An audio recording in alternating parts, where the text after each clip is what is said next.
Hello students. आज हम anaemia के बारे में डिस्कस करेंगे। बेटा, एनीमिया क्या है? एनीमिया वो कंडीशन है जिसमें हम कहते हैं हमारी बॉडी के अंदर क्या कम हो गया? हीमोग्लोबिन। ठीक है, हीमोग्लोबिन का लेवल लेस है फ्रॉम द नॉर्मल रेंज। इसके रीज़न क्या है? हीमोग्लोबिन के अंदर आपको पता है दो कंपोनेंट्स हैं, heme and globin. Heme means iron और ग्लोबिन इज़ अ प्रोटीन।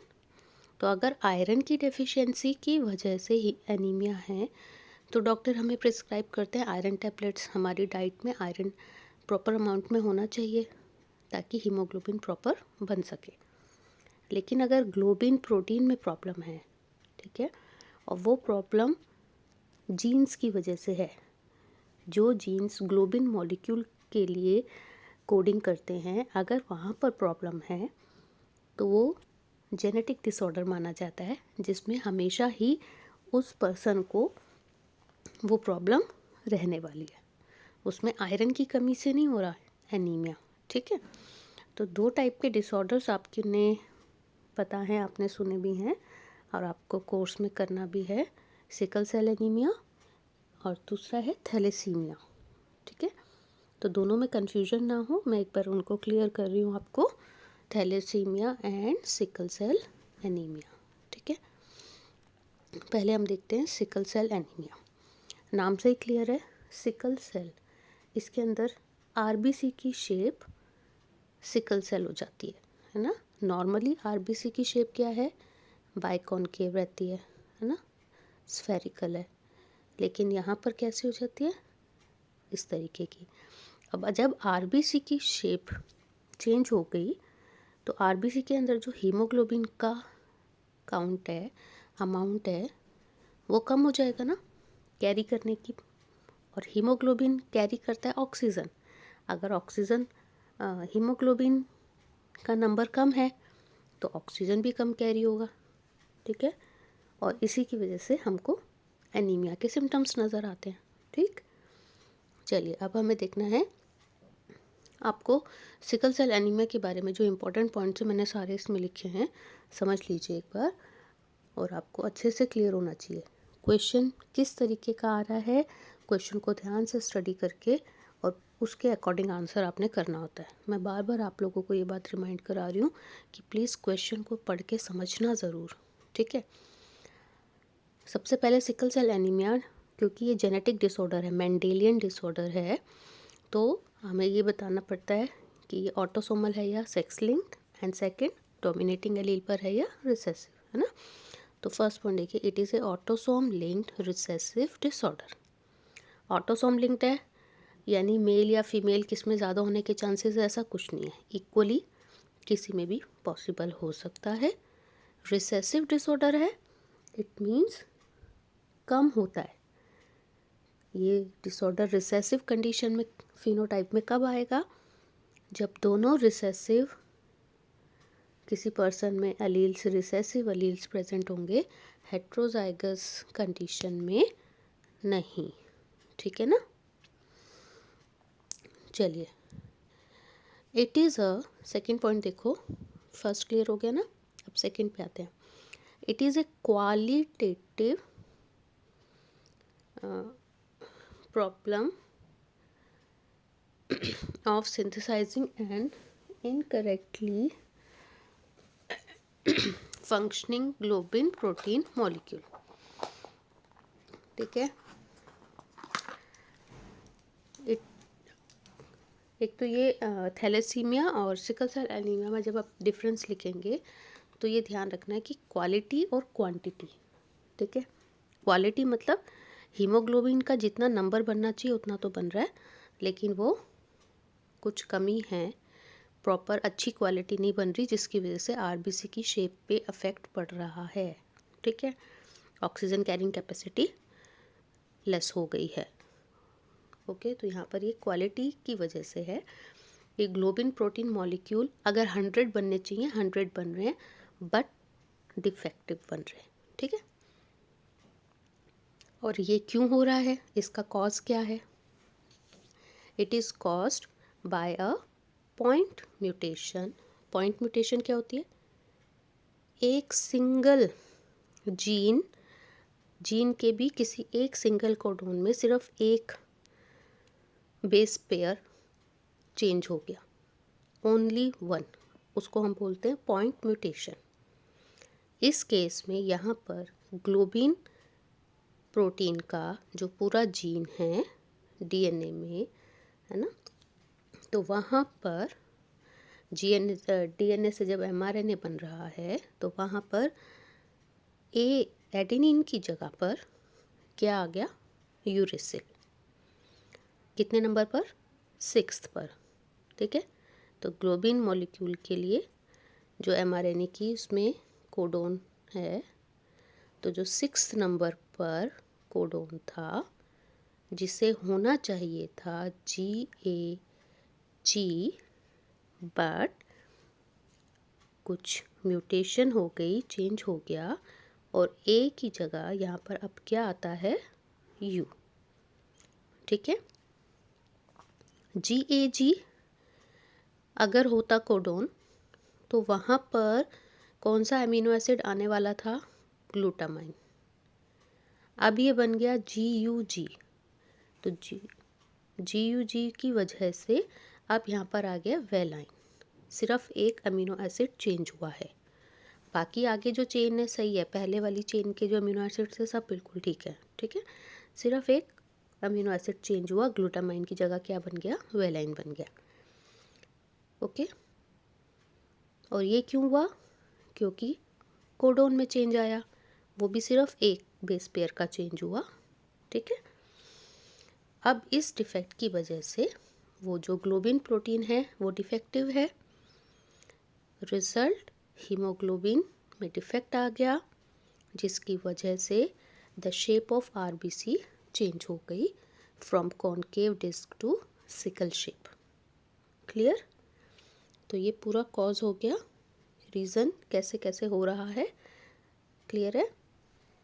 अब सिकल सेल एनीमिया जिस पर्सन को है उसमें क्या सिम्टम्स हमें नज़र आएंगे? उसका ऑक्सीजन लेवल कम रहेगा, ऑक्सीजन जितना चाहिए बॉडी को उतना नहीं मिलता है, ऑक्सीजन कम है तो बॉडी इजीली सारे काम टाइमली नहीं कर पा रही, वीकनेस फील होती है, टायर्डनेस फील होती है, और जो भी सिम्टम्स इसके साथ आप डाल सकते हैं बुक से देखकर, मैंने मेन 2-3 लिखे हैं केवल। ओके, चलिए अब हम इसकी जेनेटिक वाली बात पे करते हैं कि आपको क्रॉस बनाने के लिए आएगा तो आपने उन पॉइंट्स को भी क्या क्या ध्यान रखना है। ठीक है, जो पर्सन को सिकल सेल एनीमिया है उसके पास क्या है? रिसेसिव डिसऑर्डर है ना, और उसके फिनोटाइप में शो हो रहा है, इसका मतलब उसके पास डिफेक्टिव रिसेसिव एलील्स आए हैं, और एक पेरेंट से नहीं, दोनों पेरेंट्स से आए हैं, है ना, दोनों से रिसेसिव आए हैं तभी तो उसके अंदर बीमारी शो हो पा रही है। ठीक है, अगर हेट्रोजाइगस कंडीशन होती यानी कि एक डोमिनेटिंग और एक रिसेसिव आया, एक नॉर्मल और एक डिफेक्टिव आया है, तो वो फिनोटाइप में शो नहीं करेगा बीमारी। ठीक है, बट वो पर्सन क्या होगा? कैरी करने वाला होगा उसको। ठीक है, क्लियर हो गया? चलिए अब हम दूसरा देख लेते हैं, थैलेसीमिया। थैलेसीमिया भी ऑटोसोम लिंक्ड रिसेसिव डिसऑर्डर है, ये सिमिलैरिटी है देखिए दोनों के अंदर। अब ये ध्यान रखना, क्वेश्चन अगर आता है डिफरेंस बताओ तो आप डिफरेंस बताएंगे, सिमिलैरिटी पूछेंगे तो similarity. Okay, thalassemia is a quantitative problem of synthesising few globin molecules. ये क्वांटिटी का प्रॉब्लम है, यानी जितने हीमोग्लोबिन बनने चाहिए, जितने ग्लोबिन प्रोटीन बनने चाहिए थे उससे कम काउंट बन रहा है। ठीक है, ये डिफरेंस है, सिकल सेल एनीमिया में काउंट कम नहीं बन रहा था लेकिन ग्लोबिन में डिफेक्ट था, यहाँ पर काउंट ही कम बन रहा है ना, ग्लोबिन पूरे नहीं बनते। ठीक है, थैलेसीमिया 2 टाइप्स के होते हैं बेटा, alpha thalassemia and beta thalassemia. ये किस बेसिस पर है? हीमोग्लोबिन बनने के लिए जो ग्लोबिन प्रोटीन है वो 2 टाइप के होते हैं, alpha globin and beta globin. तो अगर अल्फा ग्लोबिन की कमी हो रही है तो हम अल्फा थैलेसीमिया कहेंगे, बीटा ग्लोबिन की कमी हो रही है तो बीटा थैलेसीमिया।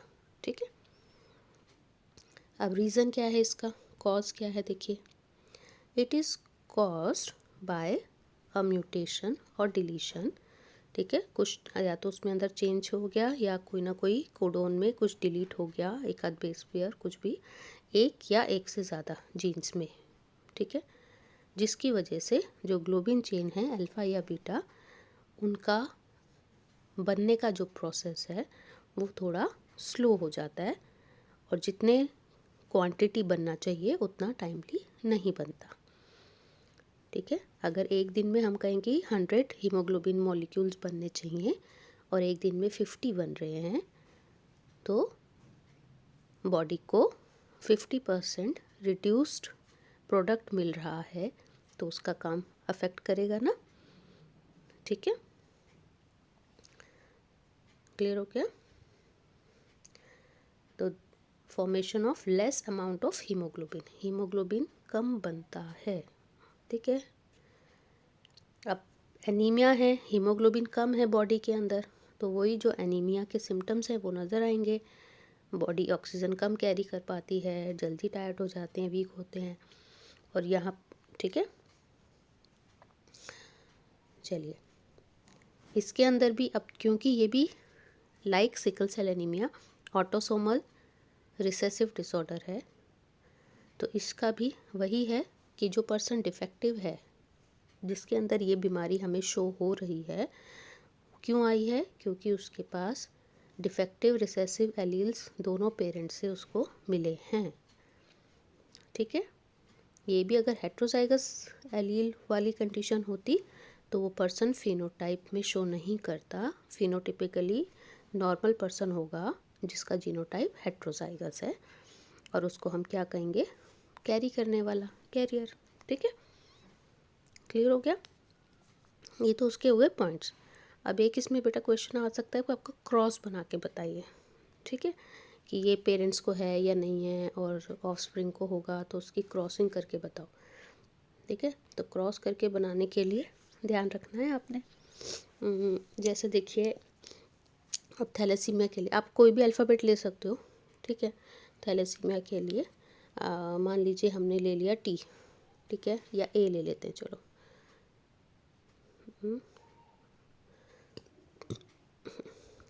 ए मतलब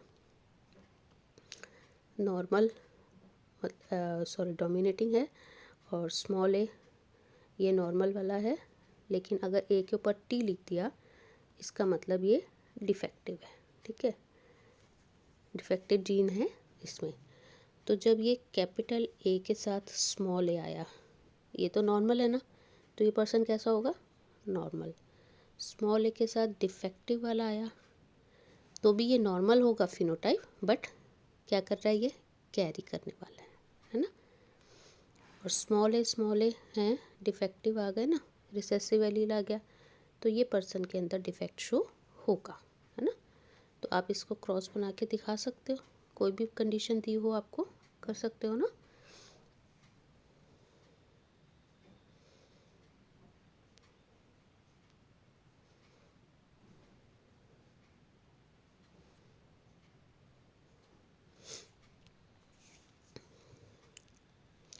मान लीजिए आपको कहा जा रहा है कि एक नॉर्मल, दोनों पेरेंट्स नॉर्मल हैं, उनके अंदर ये बीमारी शो नहीं हो रही फिनोटाइप में, और उन्होंने उनका क्रॉस करा और उनके बच्चों में आ रही है, ठीक है ना। क्यों आ सकती है? आप देखो कॉम्बिनेशन पॉसिबल है ना।